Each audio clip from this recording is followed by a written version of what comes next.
In 2 months, Harley Davidson will announce the new 2024 models.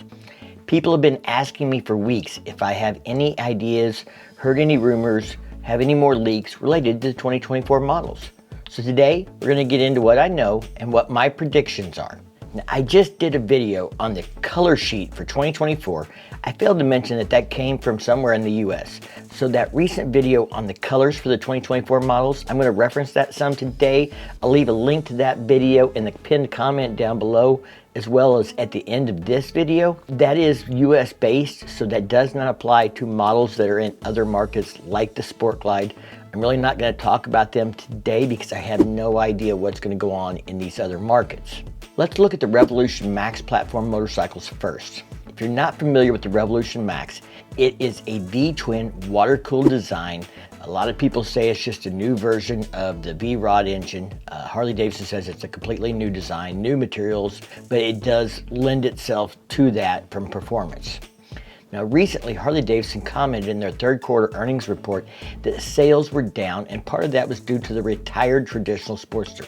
Yes, that motorcycle has been gone. That's nothing new, but Harley Davidson still feels the Revolution platform is the way forward in the future. They believe it's going to gain in popularity, so I would not be surprised to see a brand new Revolution Max platform bike come out in 2024. Definitely think they need to bring out another Revolution Max platform motorcycle. The Pan America Special is a 150 horsepower adventure bike that Harley Davidson came out with in 2021, and it was the best-selling adventure bike in 2021. In 2023, we were expecting a 975 variant of that based on the Bronx motor that had been shown previously, but that bike did not come to fruition. I did a video about it last winter if you want to know more. All indications that I have are as this model has been shelved permanently. I believe the issue was that they could not get the weight down enough on the 975 variant to differentiate itself from the 1250. And it's going to cost almost as much or more to produce, but people won't be willing to pay as much for a 975 with less horsepower as they are for a 1250 with 150 horsepower.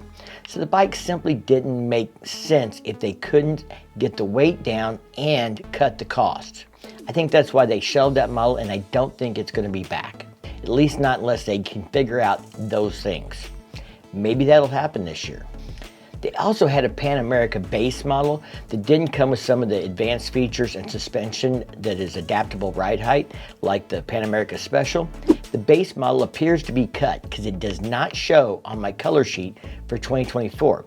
And based on the fact that the Pan America Special was much more popular than the base model, I think that makes sense and probably a good call for Harley Davidson. For years, people like myself would bring up the Bronx and they want Harley Davidson to make the Bronx. If you don't know what the Bronx was, it existed on their website as an upcoming future model. It was kind of a Street Fighter looking bike.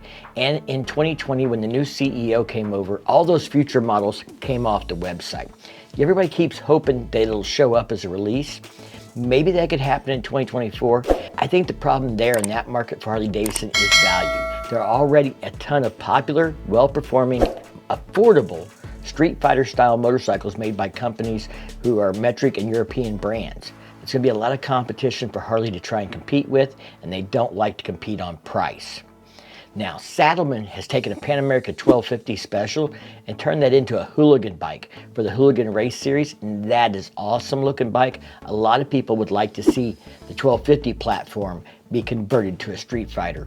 And with the technology and the things they're learning on the racetrack, maybe they could make a really awesome Street Fighter that would be competitive with like a Ducati or something else. And if they can build something that is really competitive with the high-end Street Fighter style motorcycles, they don't have to compete on price as much.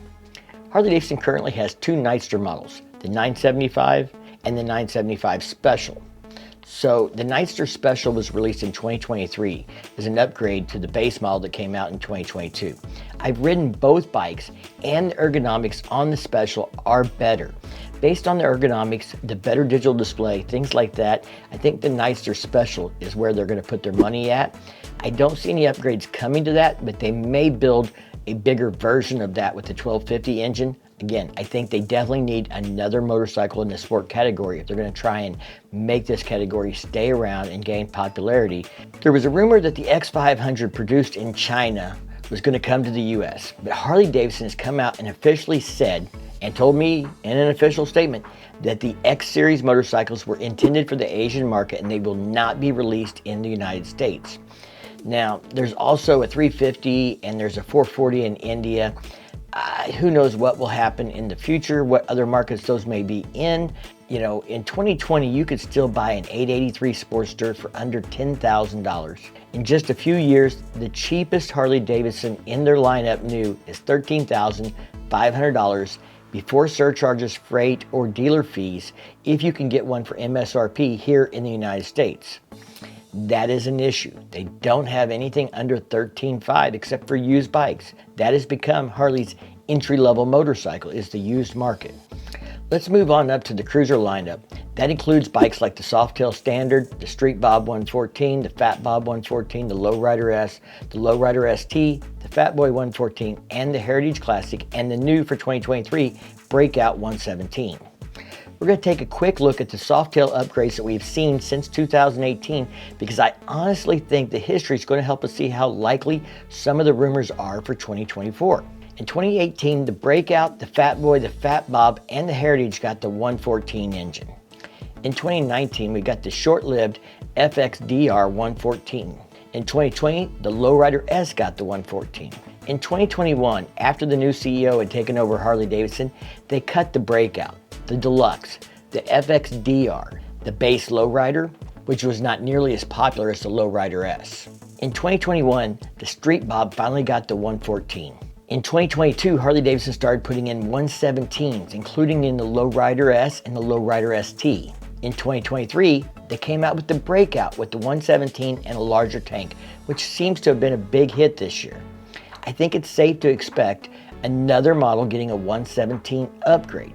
You may not have noticed, but the Lowrider S and the Lowrider ST that came out in 2022 and the Breakout that came out in 2023 all have cruise control standard and ABS standard and options for rider safety enhancement modes.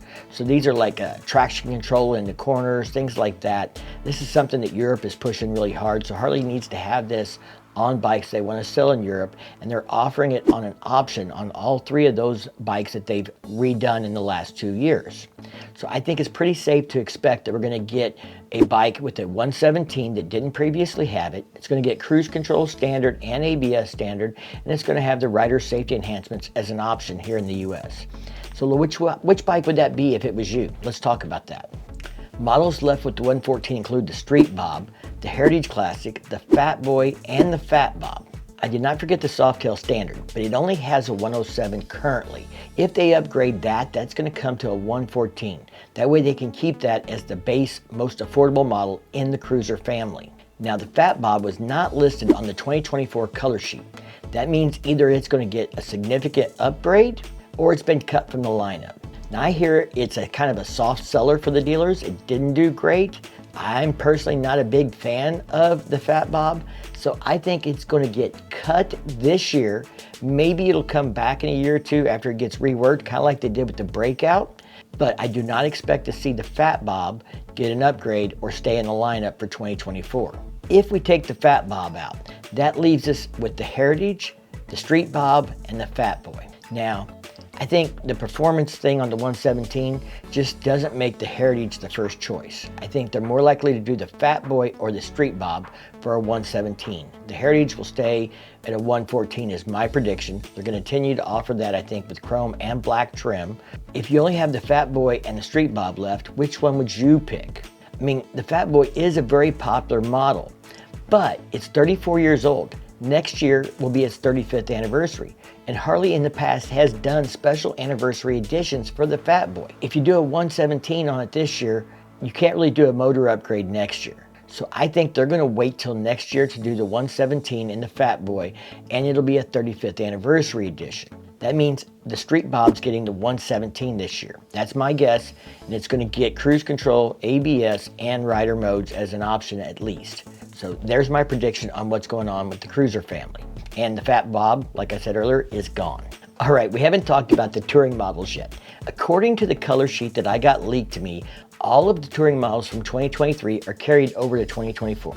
No Electra Glide still, no Road King Standard still. Those were cut last year. They're still not on the sheet. Now, I think if I was Harley Davidson, I would bring the Road King Standard back with the 114. We know they can do it. That's simply all a Highway King is. Plus, they still make a police edition of that motorcycle. It's just a different seat and a few other changes. So they've got all the stuff they need to make the Road King Standard still. I think they just gave it a break for a year. Going to bring it back out like they did the Breakout this year. I hope this year, maybe next year, but I think the Road King Standard will be back, and I'll come back with a 114. Maybe they'll surprise us and put a 117 on it, but I don't see that. They'll do that on the Road King Special before they'll do that on the Road King Standard. I do expect all CVOs to get the 121 variable valve timing engine in 2024. In 2023, we only saw it on the Street Glide and Road Glide specials that were released mid-year. The Road Glide Limited that came out in January did not get it. It was still on the older engine. So I think everything next year that's a CVO is going to have those new features. I just don't know if any of those features are going to roll down to other models. My buddy JS thinks that Harley Davidson is going to keep the CVOs exclusive with what they have now for another year, and we won't see those trickle down for at least a year. I think there's a two-sided coin there. Harley Davidson has to weigh keeping the CVO owners happy by keeping some exclusivity on the CVOs at least for a year or two before they trickle down to other models in the touring family. But sales are declining. Sales were down last quarter. So to combat that, the best thing they can do is bring some of these new features to the other touring models. I know for me, 70,000 miles on my bike, it still runs. I can ride it for another year or two. If they came out with enough features on a more affordable touring model than the CVO, I would upgrade. I would trade my bike in, but I'm not going to do it until those new features came out. If for some reason I just had to have a different bike, I'd probably upgrade to something with the 114 or 117 with low miles, a couple years old, and I'd ride that for another year or two and then trade that in later. I simply would not go to a brand new motorcycle until those new features come out. So that's the thing Harley Davidson has to weigh. Sales versus customer satisfaction on the CVOs by keeping that exclusivity. Personally, I think in this economy, sales are going to win. I think they're going to trickle down at least some of these features to the other touring models. We'll have to wait and see if that happens. That's going to be announced on January 24th. Y'all stay tuned to the channel. I'm going to keep sharing out information as I get it about what's coming, what I think is going to happen. I hope y'all like this video. Y'all stay safe. Keep on riding. We'll see you in the next one.